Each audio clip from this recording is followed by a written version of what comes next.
আজ রাত 12টায় যদি সূর্য হঠাৎ অদৃশ্য হয়ে যায়, কাল সকালে আপনি কি বেঁচে থাকবেন? উত্তর হ্যাঁ, কিন্তু মাত্র কয়েক ঘন্টার জন্য। আপনি এখন মিনিট হিসেবে জানুন ঠিক কখন কি ঘটবে। আপনি প্রথম 8 মিনিট কিছুই বুঝতে পারবেন না, কারণ সূর্যের আলো পৃথিবীতে আসতে সময় লাগে প্রায় 8 মিনিট 20 সেকেন্ড।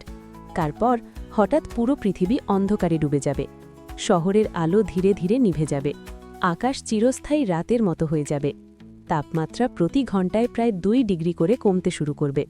24 ঘন্টার মধ্যে তীব্র ঠান্ডা অনুভূত হবে। এক সপ্তাহে তাপমাত্রা নেমে যাবে প্রায় -17 ডিগ্রিতে। কিন্তু এটি সবচেয়ে ভয়ঙ্কর অংশ নয়। বিজ্ঞানীদের হিসেব অনুযায়ী ঘটনাগুলো ধাপে ধাপে ঘটবে। এক সপ্তাহ পর গাছপালা মারা যেতে শুরু করবে। 1 মাস পর খাবারের ঘাটতি দেখা দেবে। 1 বছর পর তাপমাত্রা নেমে যাবে প্রায় -73 ডিগ্রি সেলসিয়াসে। বায়ুমণ্ডল ধীরে ধীরে জমে যাবে।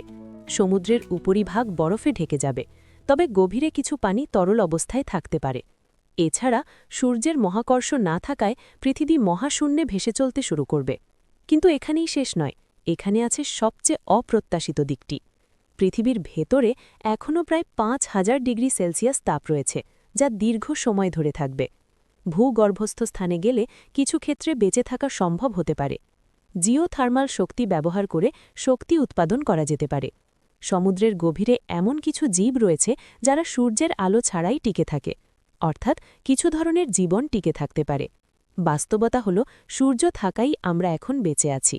বিজ্ঞান বলছে প্রায় 5 বিলিয়ন বছর পরে সূর্যের জীবন শেষ হবে।